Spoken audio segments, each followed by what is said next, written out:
Bonjour à tous et bienvenue dans ce nouvel épisode du Digital Download. Oops. Oops.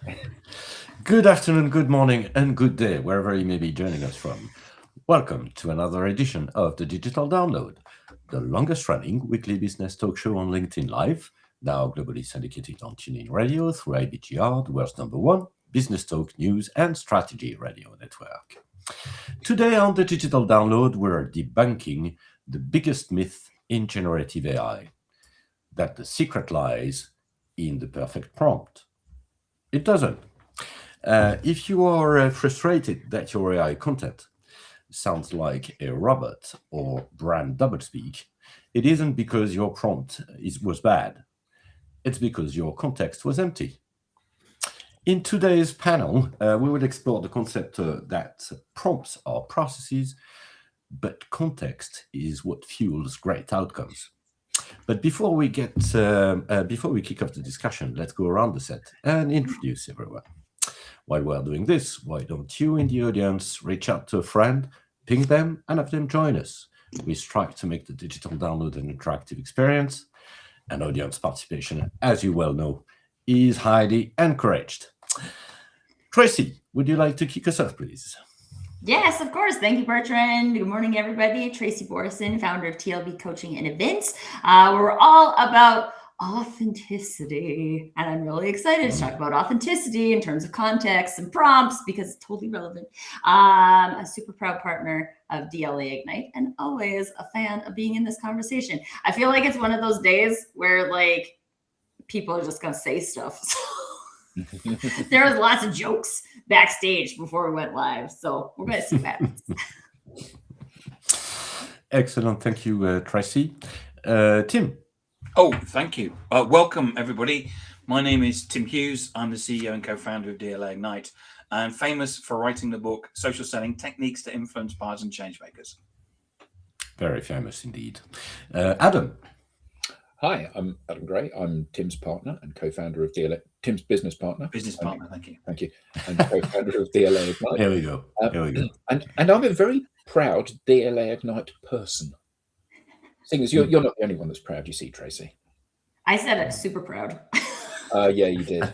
Yeah. That's one stage upper.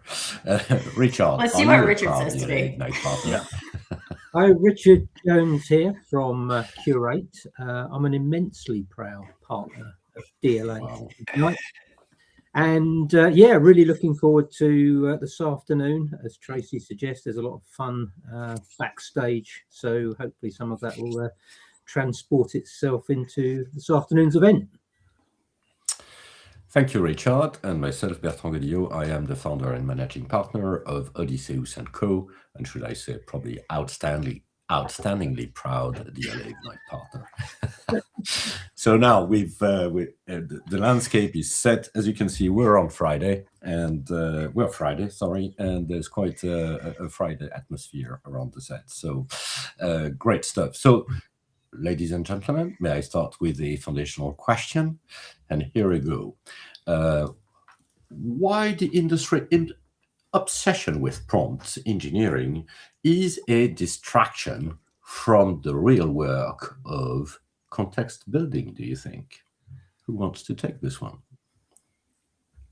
I can start if you guys want me to. I always have something to say. So I think part of the problem is the natural human desire for things to be easy, and prompts are words that you feed into a machine. So it's theoretically easy to just get a list of quote unquote good prompts, feed them into a machine, and get output that you can use. It's similar to any other template. And I come from marketing, so we use all the templates, right? Email templates, website templates. It's just like the world is templated to make it easy for people. And prompts fell straight into that category immediately. So it's everything, get the 48 best prompts to blah, blah, blah, blah. And people are like, oh yeah, great. I don't have to think. I can just put in these prompts. And I've seen people use them to like create entire marketing programs. It's nuts, honestly. Because exactly as you framed it at the beginning, Bertrand, they don't have context. Most of the prompts don't have context at all. And definitely they don't have your context. So unless I would say it's fine to start with a template, but unless you have influenced your context into it, you're going to get a templated answer from a templated prompt. From the question that we've just had from LinkedIn user Bertrand, I think we need to define what a prompt is. Guidance. So the question is, when you say prompts, are you referring to scraping? I don't think we are. No. No, we are not referring to that. I don't think so. We're referring really to guidance that you would give an AI, a Gemini. So a prompt is when you go to ChatGPT, other AIs are available. You type in and you give it instructions. Create me a picture of Tim Hughes surrounded by his gramophone, whatever, and that's the prompt. So it's an instruction, isn't it, to get the AI to question from Sam, who says, "Is this a false dichotomy?" I suppose, Sam, that you're probably pointing out the fact that we are separating prompts and context, and that might be irrelevant. I could not agree more, and I think around the set is probably the same. I'm going to go and look up what that means. With that said, I'm going to leave a comment saying, "What does false dichotomy?" mean?" Maybe we can wait for Sam to come back to us on this. Although obviously, let's go back to the world of templates. I think there's always been best practices anyway. So we're not throwing the prompts and the best practice in prompting through the window at all, basically, because I suspect if you don't have the right process, then you're probably going nowhere as well. So you could, but then the question is the level of effort. How do you split your level of effort, I would say, between having the best process in place, but not really anything to fuel them. So I think a few years ago, I say a few, there haven't been many years of AI, but a few years ago, people spoke about how prompt engineering was going to be the next big career opportunity for people. And at the point that kind of comment was made, and it was quite trendy to look into prompt engineering in some depth, it was at a point when you couldn't really have a conversation with AI. So like you would turn it on and it would know loads of stuff, but it wouldn't know anything about you. So you would have to engineer a prompt that would give it context and instructions and a required output and all of that stuff. Fast forward to today, you can switch on Gemini. Someone said about Gemini in the chat. You can switch on Gemini or any other AI, and you can basically have a conversation with it. And I think that I always think a good starting point is, based on what you know about me, what do you think I do? And the AI will say, well, I don't know anything about you. Okay, so that's the first issue. You have to teach it about yourself. And a great way to do that, if you are like us and many of our viewers, if you are a prolific blogger, then there's loads of stuff that you can pour into it that'll teach it what you know, what your viewpoint on stuff is, how you speak, all of those things that create a degree of you-ness about it. And you can augment that with information about the industries, reports, so that AI becomes very knowledgeable about your sector.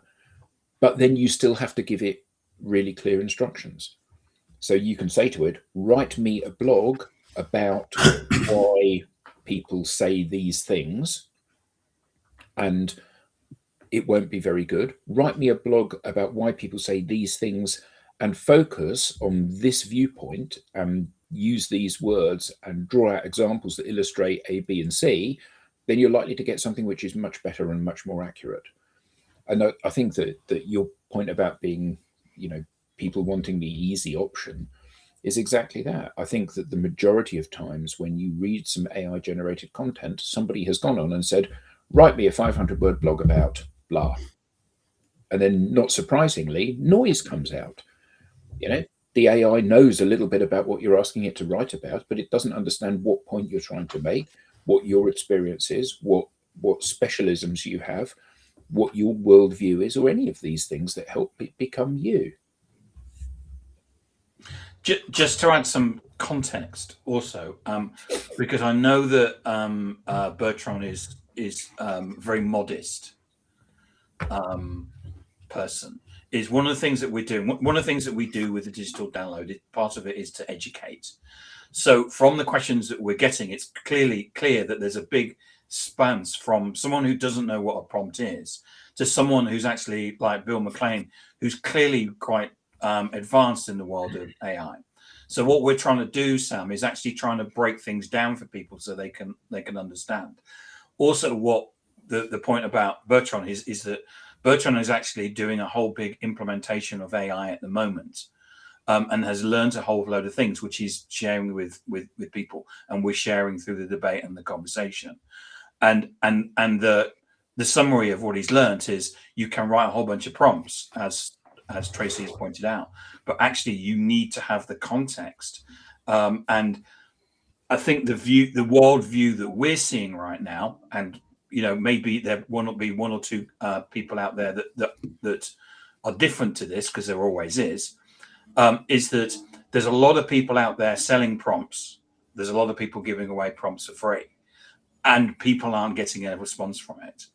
And what we're pointing out is that you need to have context and data.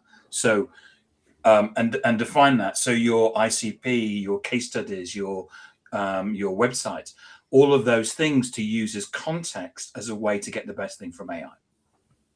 Which is exactly what Sam is stating here. Context engineering. This is what we can talk about.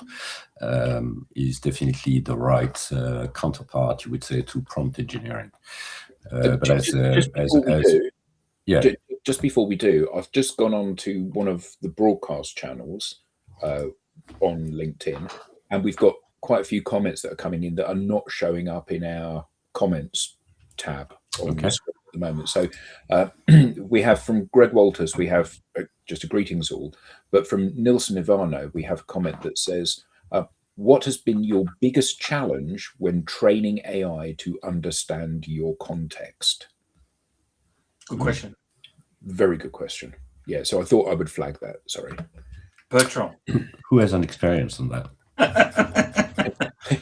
You. Well, before I really want to hear what Bertrand has to say about this, because he's like in it right now. But one of the things that came up for me in the earlier part of the conversation too was this context of training and coaching, right? Like you're kind of coaching the AI. You have to help it, right?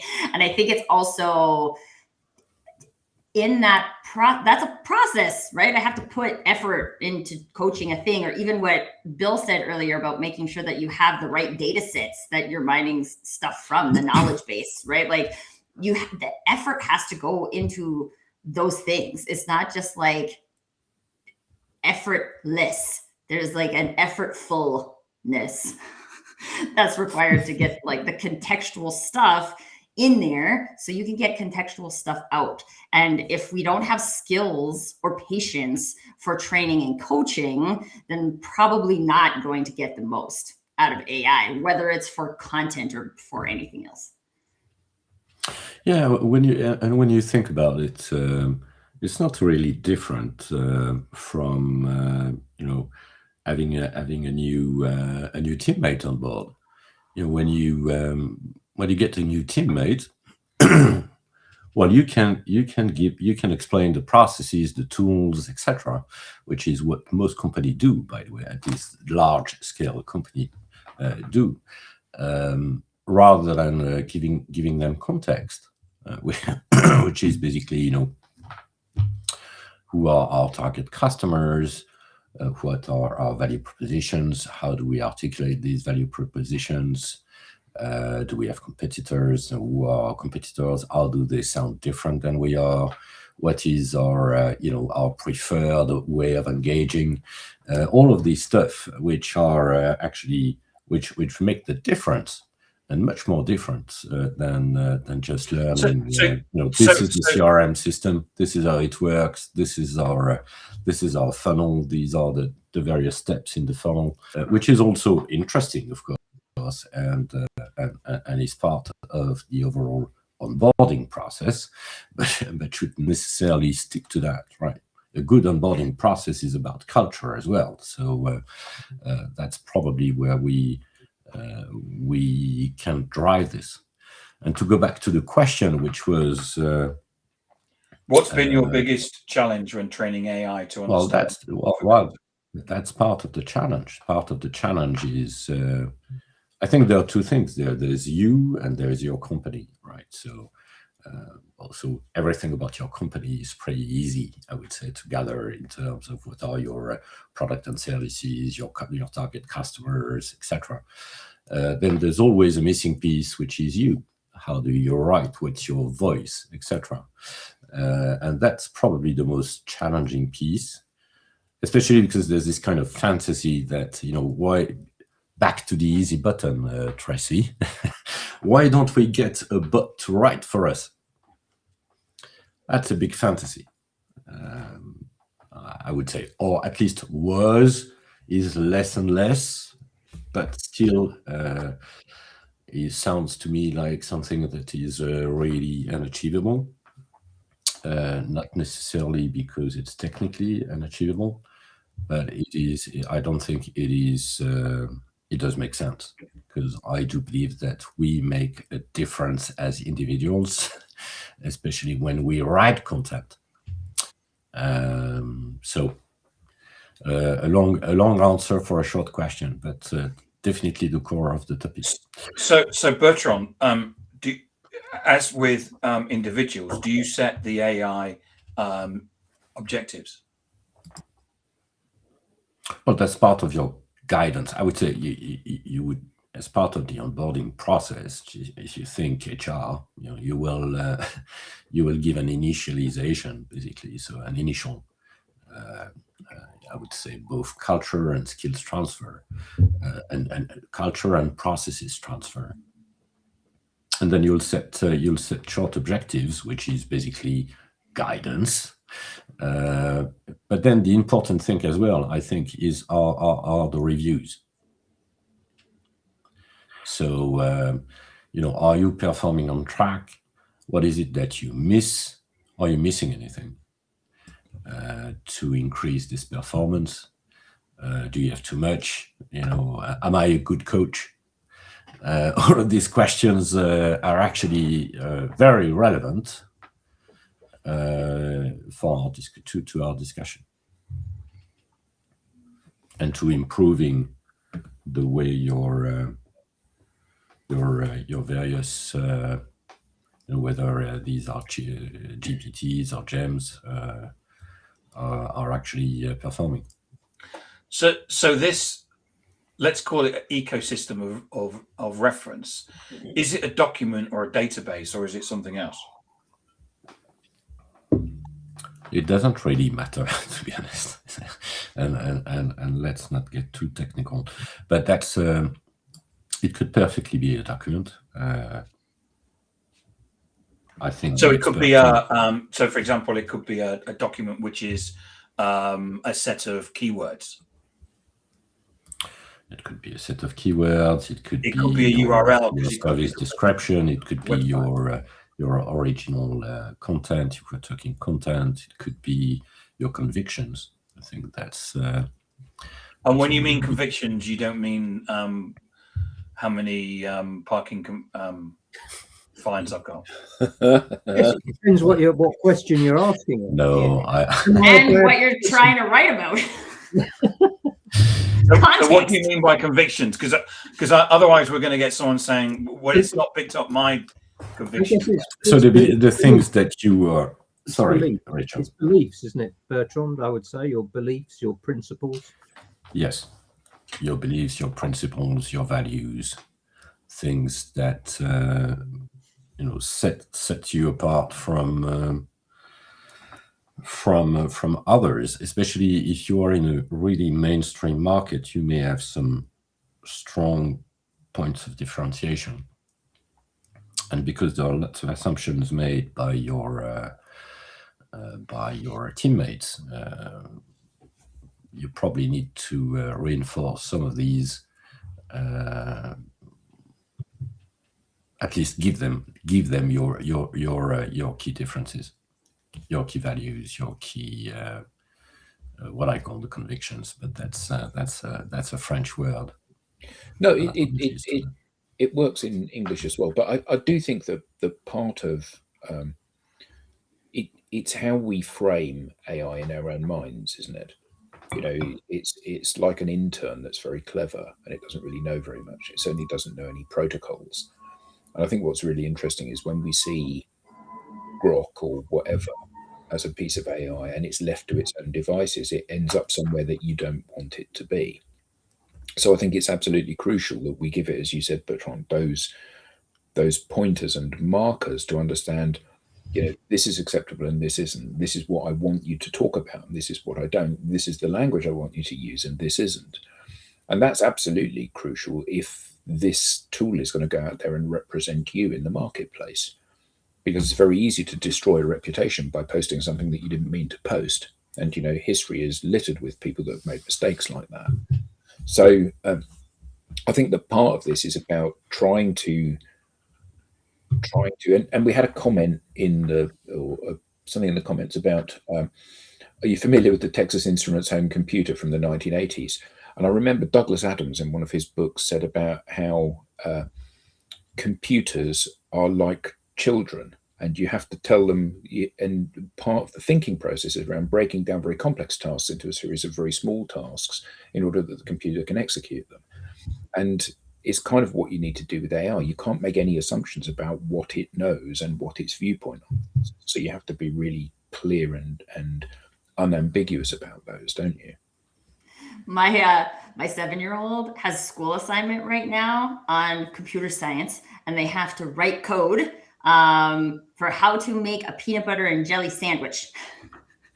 And then the moms and dads or whoever has to test the code so they can debug it.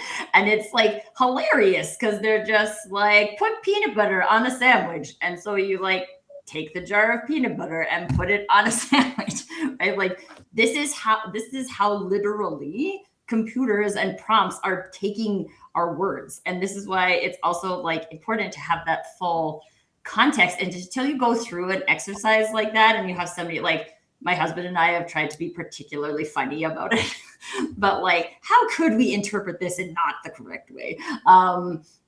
Like we don't test for a lot of that when we are our prompt engineer while we're like going about our regular day, right? So if we're not doing that in our regular day, we might not be thinking about it when we're writing a prompt, and we really have to think about those types of things when we're writing a prompt. And I want to go back to Greg had a really good comment about, it's way back there now, about the biggest challenge in training the AI, if we want to go to that. But I also just want to, because I know Greg has a lot of experience in AI, and he said, beware, you're thinking in terms of the flat database. And so like, I would love, Greg, for you to share more information on how to not think like a flat database in AI, because I think that'd be super useful to the conversation.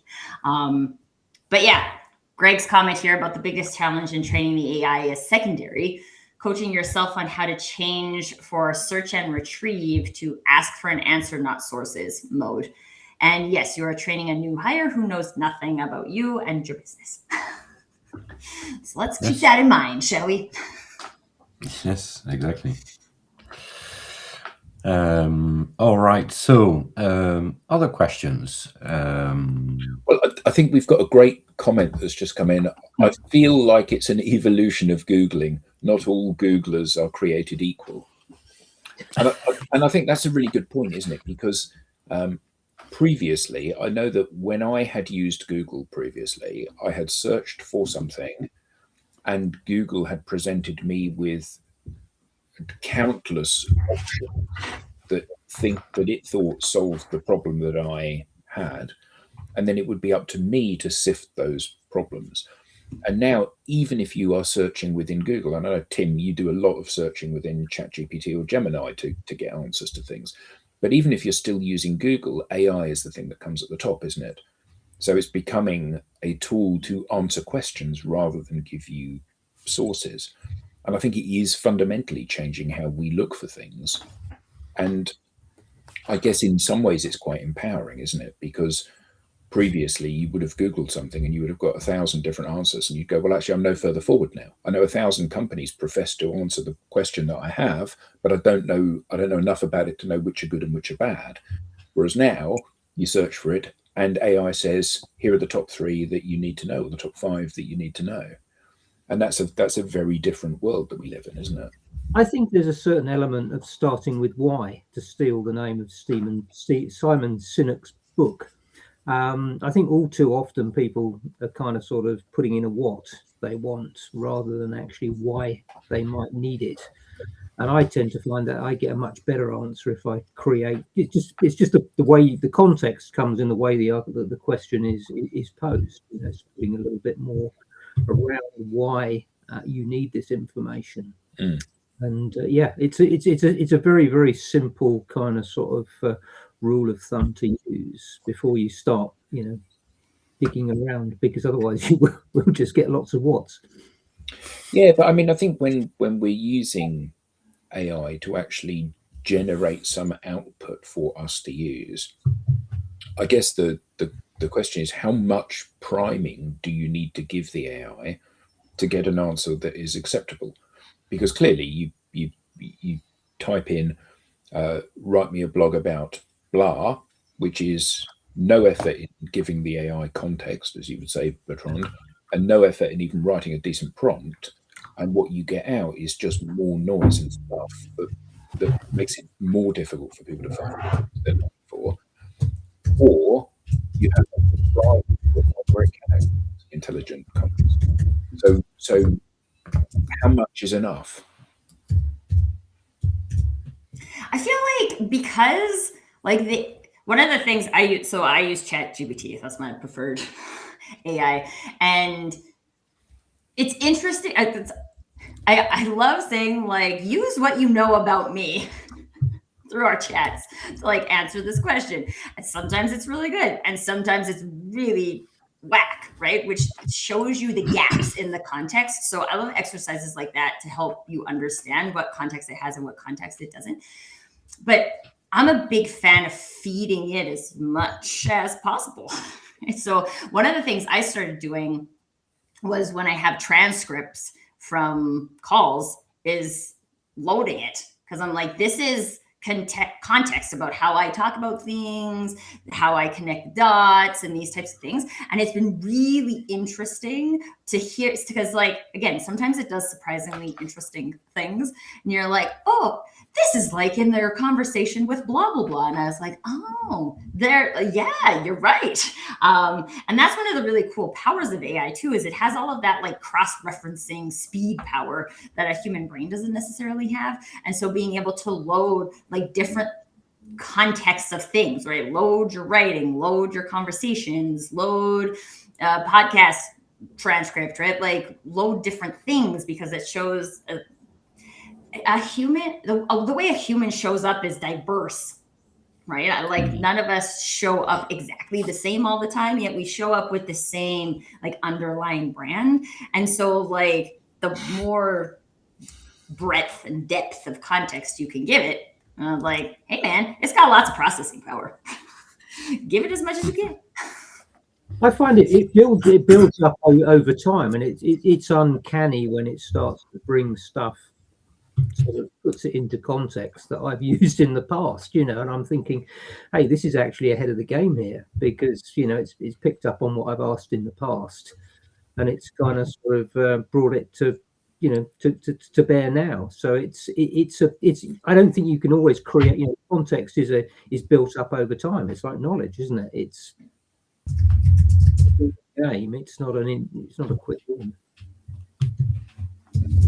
Yeah, and I think that's the interesting thing to remember about context, and maybe that is what Greg was referring to in terms of a flat database, is that like context can grow all the time, right? So we come and we have this conversation today, and then someone says a thing, and then it triggers some kind of buried deep knowledge in our head, and now that's become explicit, and now that can become context. And this is actually, as I say that, the really interesting thing about even thinking about feeding context to AI or to a trainee or anything else is that it has to be at that level of explicit processing. Like you have to be like very clear about it.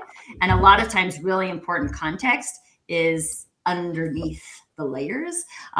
So again, being able to include as many things that make those intangible things tangible allows you to create ongoing greater context. That's a very good point you're making, Tracy, on this, because I'll take it slightly differently. This is not your context setting is not a one-time off, right?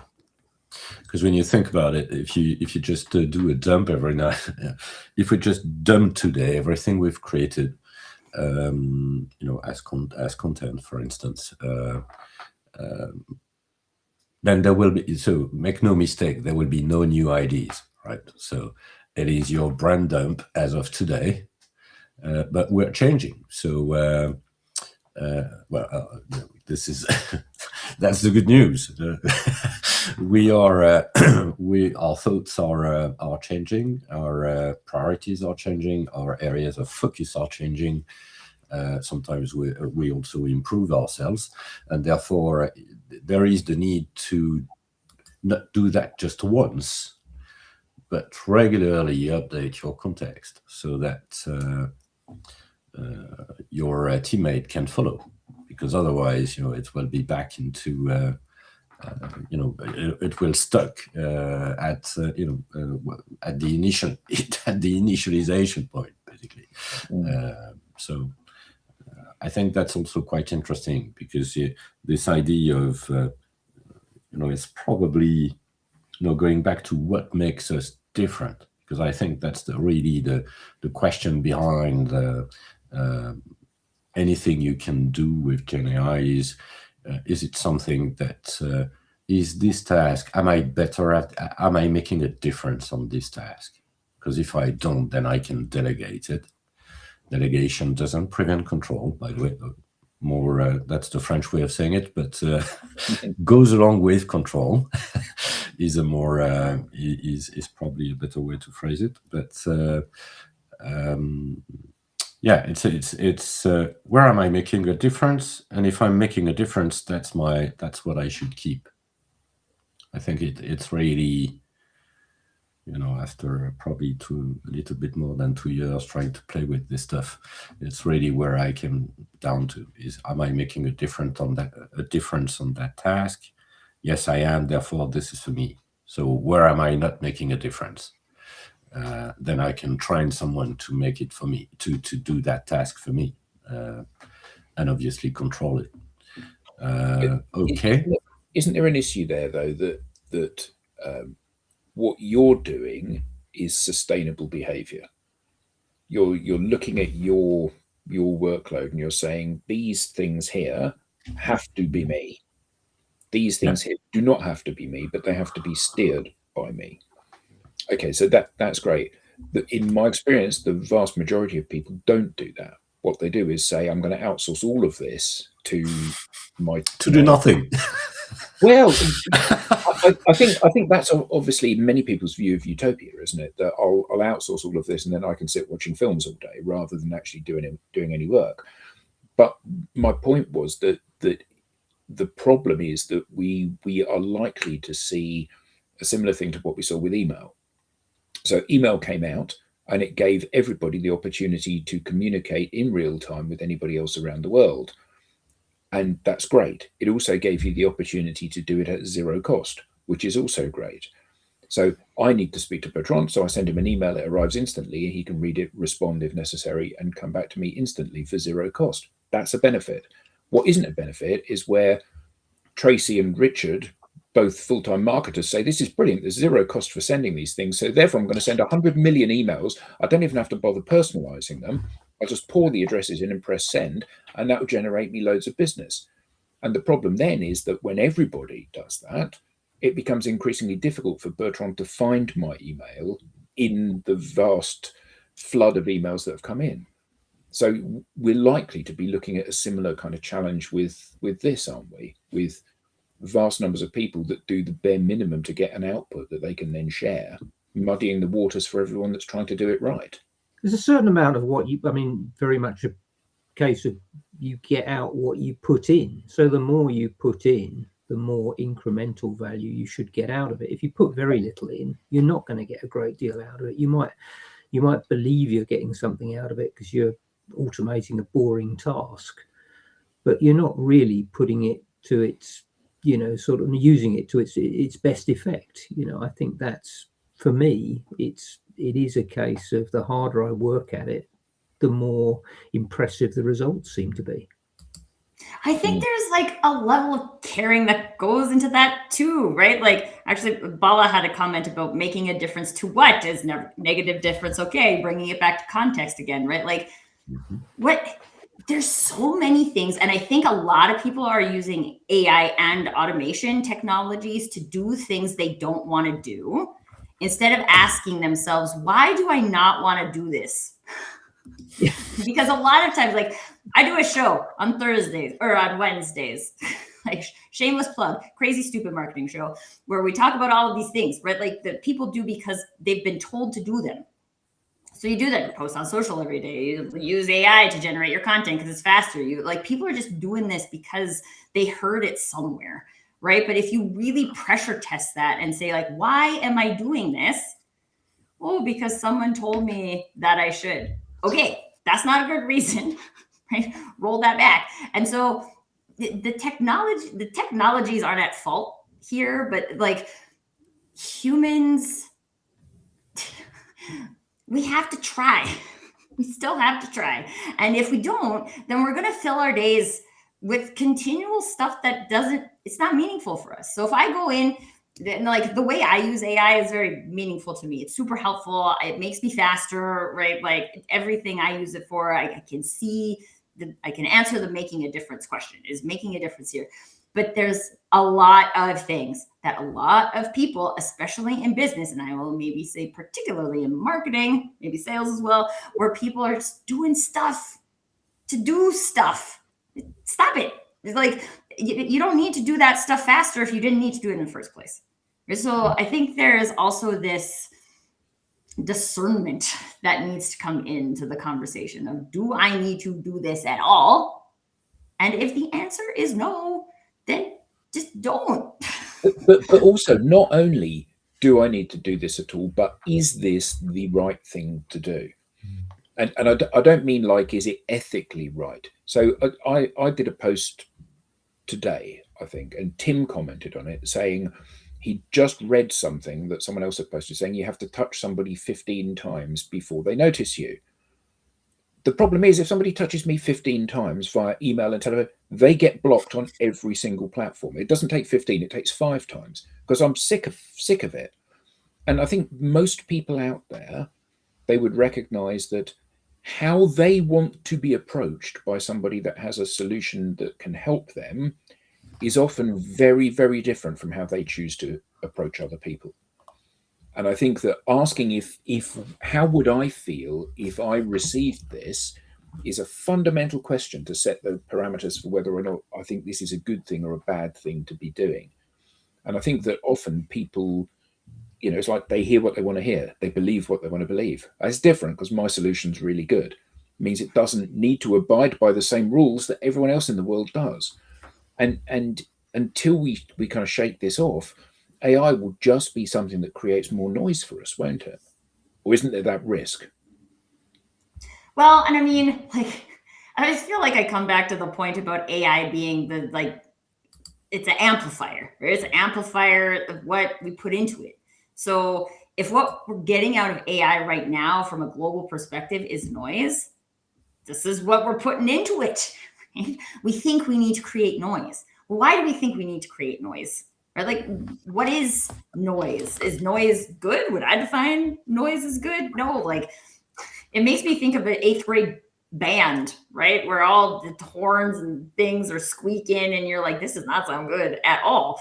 But you can put all the same instruments into a symphony orchestra and it sounds phenomenal, right? So it doesn't have anything to do with the instruments. It has to do with how people are playing them. And if people are playing them for noise, that's what we're going to get. What do we used to say? Empty vessels make most noise. And this is the ultimate amplifier of those empty vessels, isn't it? It is. I think best comment of the day and possibly the year so far has just come in from Greg Walters. Okay, try this. We're not working with data. We're working with experiences, memories, crude but illustrative. The LLM in theory can retain results, deliverables, processes through patterns, not data. Absolutely brilliant.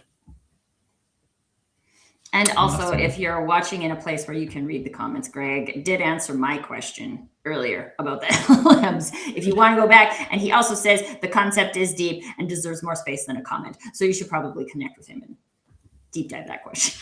Yeah. I have to say, yeah, we have a very talkative friend on the chat who's got nothing really of high value to say, but that makes a lot of noise on our discussion. Yeah, it does. Actually, can we talk about that? Because context. Right? We're here to talk about context, right? I get this happens in a lot of places. I've had it happen on my show, right? Like where people they're just talking, right? They're just talking, and it's fine. It's not bad. It's not wrong. It's not any of that. But it's just like lacking context. So then people are like, meh.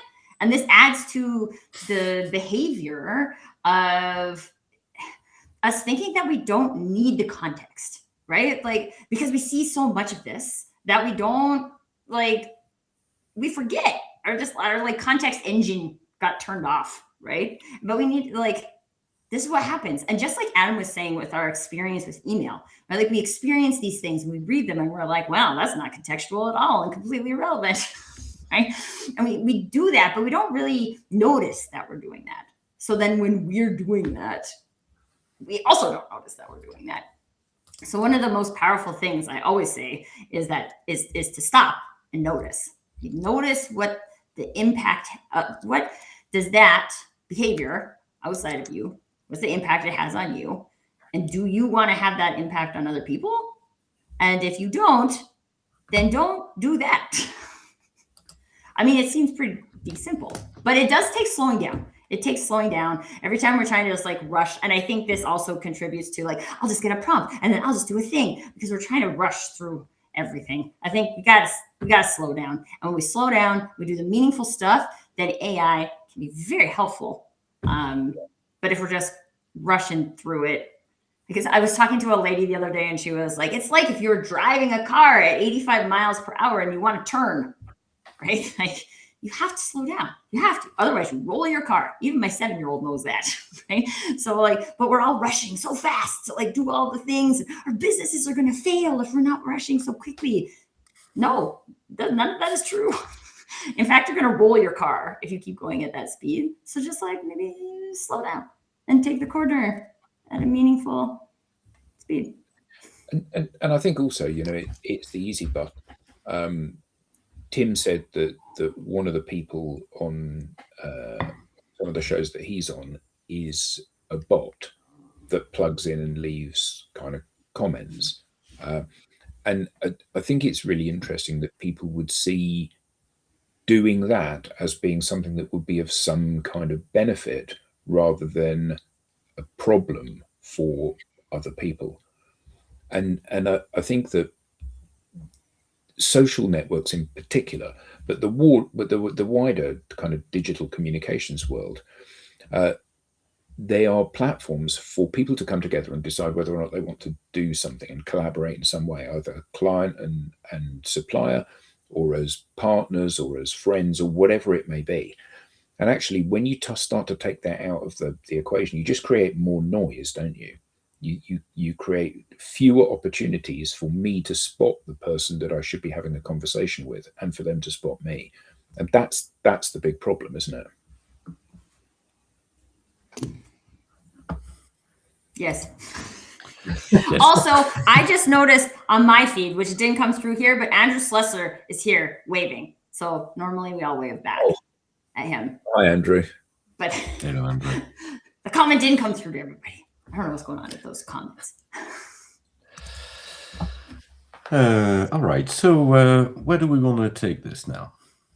Any specific topics, any specific questions, areas you would like to cover? I mean, the big thing coming up for me is just to keep context top of mind, right? Like, not even just in AI, right? Like, where are we learning things about ourselves? Are we learning things about ourselves through conversation? Are we learning things about ourselves through journaling? Are we learning things about ourselves in business meetings? Like, where do we feel like we're learning the things we need to know to like create this context that makes sense? Because as humans, we subconsciously collect that all the time. But now if we're taking that and sending it over to AI, let's not pretend that we have perfect self-awareness as humans, right? So unless we really have a good practice of paying attention to context, we can't feed the context to anything. So I think it's an important process to like collect. I mean, it's interesting this, because I'm a bit of an old school salesperson, and when I first started out, you'd go and see your customers and you'd get shown around whatever it was that the facility which it made whatever they made or did whatever they did, and you started to get a real context in terms of who you were dealing with and what their challenges were, and you sold accordingly. And we kind of seem to have moved away from that, and it's now just sort of showering people with stuff and assuming that they will sort of kind of figure it out and and how it's going to apply to whatever they do. And I think we've lost this sort of ability to engage with those we're trying to engage with, and that is all about context, and that is at the heart of why I think a lot of people are not as good as what selling has become a lot tougher as a result, because we're not aligning what we do to the needs of those we're trying to appeal to. And that comes very much to the fore when you start bombarding people with AI driven content that bears no relationship to what they're interested in. What was it that Seth Godin said, Adam? It's not my job to sort out your marketing. Yeah, not my job to sort out your marketing problems. Who said that? Seth Godin. And he wasn't meaning him as a marketer. The perspective for this was, if he gets load of emails through, it's like it's not his job to sift out which ones he should be reading. That's your job to make them attractive. So basically, the whole lot will go in the bin. I did mishear you and thought you said Seb Co, and I was trying to figure out that too. Excellent comment from Greg again. I really enjoy. So Greg says, yes, good salespeople, maybe even old school, should make the best prompters. Going back to what you were saying, Tracy, on what is it that I should be looking for? We do have a lot of challenges when we coach customers around having them talk about themselves. Which is also which is definitely a starting point if you want to let's say increase the performance of your various teammates. So I think there's obviously a point around thinking about what is it that people need to know about you, and therefore, do you know it? Well, and I think a lot of people think that there's a lot of unnecessary stuff, right? Especially when you're thinking about what you might feed into AI, right? From a like human behavior, personality type of thing. But it's really interesting because I was at the University of Calgary last night judging their marketing club's brand hackathon. And like it's funny. It reminds me of being in business school, right? Like all the kids have their business suits on and they all have the like same things in their slides because this is what they teach you in school. And I'm just like, wow, we like really aren't teaching people about personal context at all at least in business school. And maybe it's just not all business schools are created equal. Not that the UFC has a bad business school, it has a very good business school. But we just don't teach. We don't teach that, right? Because it's not part of the curriculum. And it's really interesting because this kind of ties back to what Greg was saying about the flat database, right? Like a curriculum is a flat database. It's this thing. We teach all the kids the same thing, right? Like, and this is what we get. And it was really interesting because the teams that ended up winning were the teams that had a unique perspective in the case, but they couldn't identify what their unique perspective was. So all the teams came to talk to me after, and they wanted to know what was it about their presentation that stood out, because they don't know. Right. And so I think this is also, but it's very difficult to get that information out of yourself. Right. And if it's just us sitting with AI input engine, right, then it's just us. This is why I like the transcripts, because it shows what other people can get out of you. And so I think that's another, and you were talking about, Bertrand, about talking about yourself, right? Like, no, I don't want to go stand up on a present with a slide deck and be like, here's all the things that you need to know about Tracy Borson. I feel like that's uncomfortable for anybody. And if that's what we think it is, then it's going to feel uncomfortable. But when you get into a vibe conversation with your people, right? Like, you say stuff about yourself, you reveal your curiosities, you do those types of things. And so again, I think it's influencing those other types of behaviors into the overall ecosystem of our context gathering to say, how is this coming out? And it also works for, I had a few experiences on that already when you ask, a group of sales, marketing, pre-sales people to talk about their ideal customer profile and their value propositions. And if you get the transcript of that, it's actually far easier to get to something a bit structured about their targets than it is to get them to talk about their targets directly. So I'm 100% with you on that, Tracy. That's at least for me a very, very relevant use case, where I don't make a difference, by the way. I make a difference in raising questions, but not in basically crunching the outcome. We have a great comment from Robert, and I have to watch because we're about to be at the end of the show. Shall I read that out, Bertrand? Yes, please. Okay. The opposite argument is that experience can create perceived truths and biases. I have worked on a contract where there were 3 people who told you the same truth. Normally, hearing the same thing from 3 people gains acceptance. However, one person could be convincing the other 2. AI can actually test this truth. Humans can also hallucinate, especially if you don't like the answer. Why? We're the ones who built AI. Why do we think AI can hallucinate? Because we can't do. Thank you, Robert. That's good. Yeah, I mean, I think that's a really good point, isn't it? That we can hallucinate as well if we don't like the answer. And I think that's the key thing, isn't it? Sometimes we'll turn these tools on. We'll know that what they're saying isn't actually what we want to say, but we'll say it nonetheless because it's easy. All right, ladies and gentlemen, thank you so much. That was really good, but that's already time.